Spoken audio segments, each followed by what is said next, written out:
Have you ever wished you could bottle confidence and sip it each morning with your coffee or your tea? I know I have.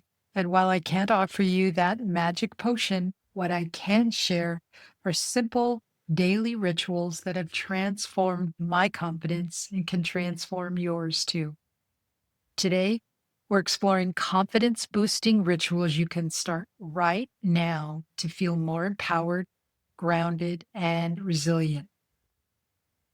Welcome back to Journey to Self. I am your host, Sandy Bartlett, and we're going to start with our intuitive moment. I pulled the Black Dragon from the Dragon Oracle deck.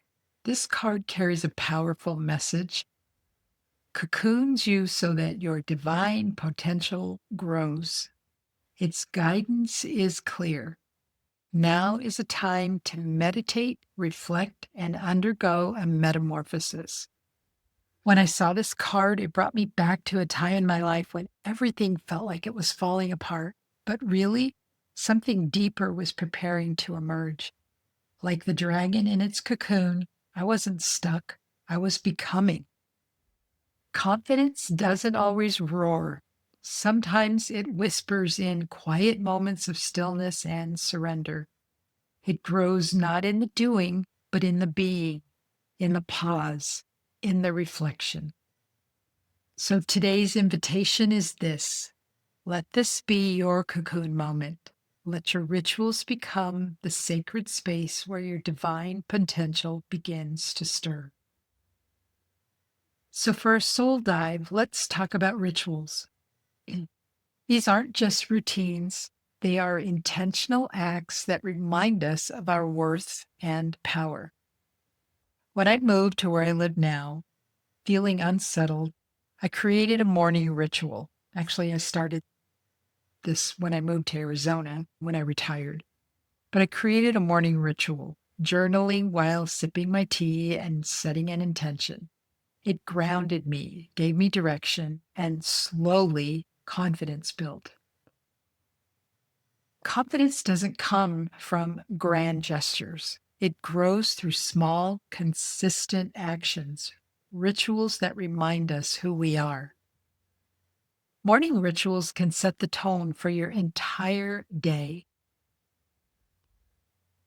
When I started with just the journaling, I'd always wanted to journal. And I guess I thought I needed to make it something more than it really needed to be.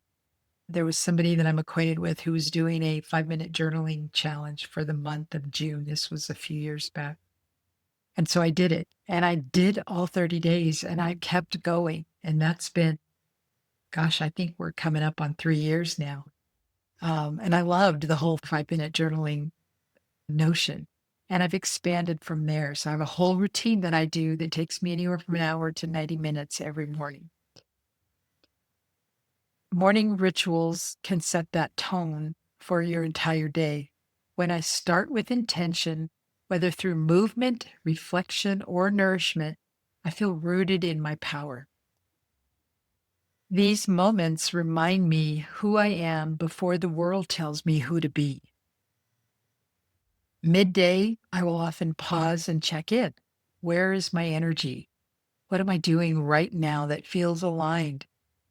These small check ins bring me back to myself.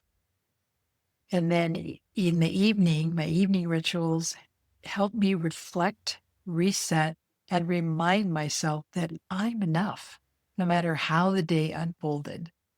The key: these rituals create space for confidence to grow. They are invitations to come back to your worth. So let's pause for a minute for inner reflection. Ask yourself, what small act could I turn into a confidence ritual?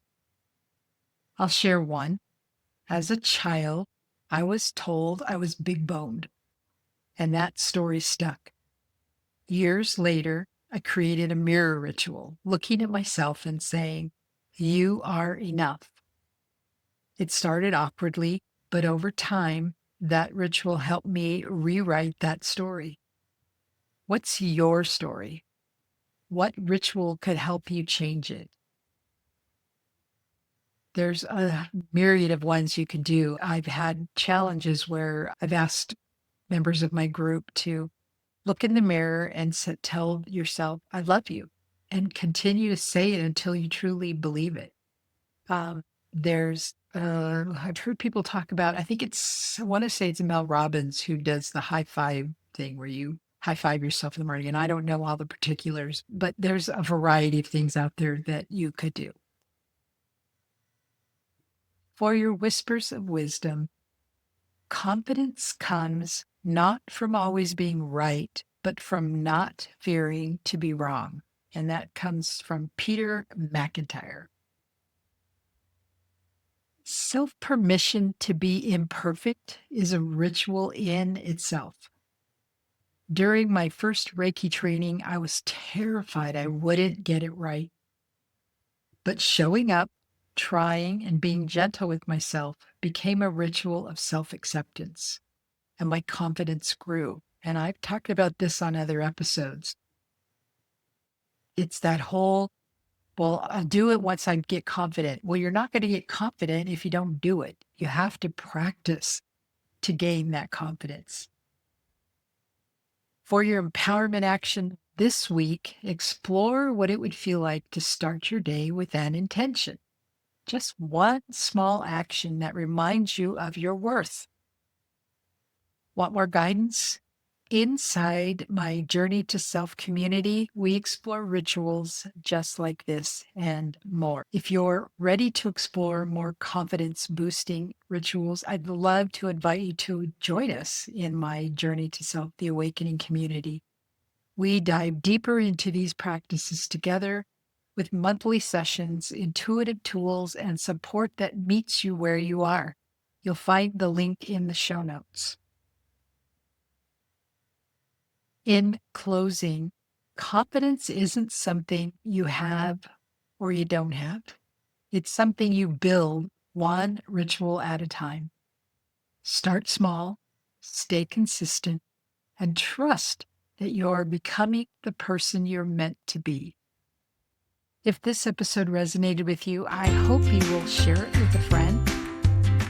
Hit that subscribe or follow button to be notified when new episodes are released. I thank you so much for joining me on this journey, and until next time, be true to you.